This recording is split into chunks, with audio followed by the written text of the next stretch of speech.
Chair উপরে আমাদের কালা সাপটা ছিল খাটতে কই এই যে এটাই তো আমি ধুয়ে দিচ্ছি। বউ সাজো বউ না, এত সংসার করা লাগবো না। কই যান, কটা খায় যান। তোরে মানা করছি না বাড়তে পারবি না। এটা তো সকালেও খায় হেন নাই, এর লাগে ভাবলাম আপনি লাগে একটু খাওয়ান নিয়ে আহি। পিরিত জ্বালাইছে, পিরিত পিরিত তুতলাই পড়ছে। তোরে মানা করে দিছিল সকালবেলা যে একবারাই কোনো কাম করবি না। না মানে কোনো সমস্যা হয়েছে? সমস্যা হলে কি তুই সমাধান করতে পারবি? আমার অনেক টাকা লাগবে, অনেক টাকা লাগবে। তোর এই 500 টাকা 1000 টাকা আমার কি করে? হাজার হাজার টাকা লাগবে। তোর যে 100 টাকা 50 টাকা আমার তো বিড়ির বিল উঠবে না। মন যা রাগ আর ওর যা ভাষা, ওর ডরে তো তোমার লোকের কথাই কোন যায় না। ভালোই আছে। বাড়তে গেছিলাম কিছু টাকা পয়সা লেগিয়া, এভাবে মারে লই আইছি। ভাবলাম মা কিছুদিন থাক, সেবা যত্ন করি। আমি কিন্তু বাজারে যাইতেছি, বাজারে গিয়ে দিয়ে হাঁস মুরগি কি পাই লই যাই। মুরগি আনার চেষ্টা করবো। আমার মার কিন্তু মুরগির গোস্ত খুবই পছন্দ। তুই সুন্দর মতো রান্না বান্না করবি এবং মারে খাওয়াবি। কইতেছি না মুরগির মাংস আমার ভালো লাগে না, আর গন্ধ আমার সহ্য হইতেছে না। এটা সদাও আমার সামনে দিয়া সদাও। আপনি আত্মুখ ধুয়ে আহেন, আপনারও খাইতে দেই। তুই তো আমার জিবি, তার আগে তো আমার মার বাদে ডাল কিল লেগা।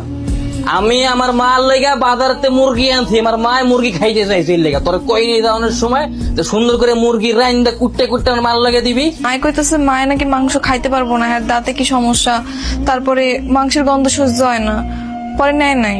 তুই ইচ্ছা করে আমার মায়ের খাওয়ান দিস না, তোর কি মনে করছিস? তোর শয়তানি বুঝি না। এই টাকা কয়টা রাখেন? আপনি না কইলেন ওই যে কে জানি আপনার কাছে টাকা পায়, ধার দেনা করছেন, হ্যাঁ টাকাগুলো ফেরত দিয়ে আহেন। টাকা পাইছিস কই? ওই যে পাশের ঘরের ভাবি আছে না, হ্যাঁ খাওন ডেলিভারি করে, হ্যাঁ করে আমি রাইনা দিছিলাম কয়দিন পরে, হ্যাঁ আমার বকশিস দিছে। তোর বলে সামলা। ভাই তুই কই যেতেছস? আমি যাইতেছি গা বাবু। সালামালাইকুম ভাবি, কেমন আছেন? ওয়ালাইকুম সালাম। আপনার বন্ধু কই? নাতিনে নিয়ে টিপাই যেতে।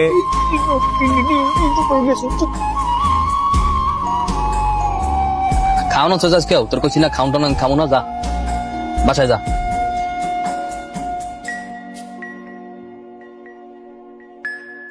নিপা নিপা সর, দেখ ভালো হইতেছে না কইলাম, কিন্তু যা। না আমি যাবো না। আমি এতদিন অনেক সহ্য করছি, আর না। আমি এতদিন জানতাম আমার জামাই তার রাগ বেশি, সে বাদাইম্মা কিন্তু চরিত্রবান না। এখন দেখি তার চরিত্র জামেল আছে, এইটার তো কোনো মাপ নাই।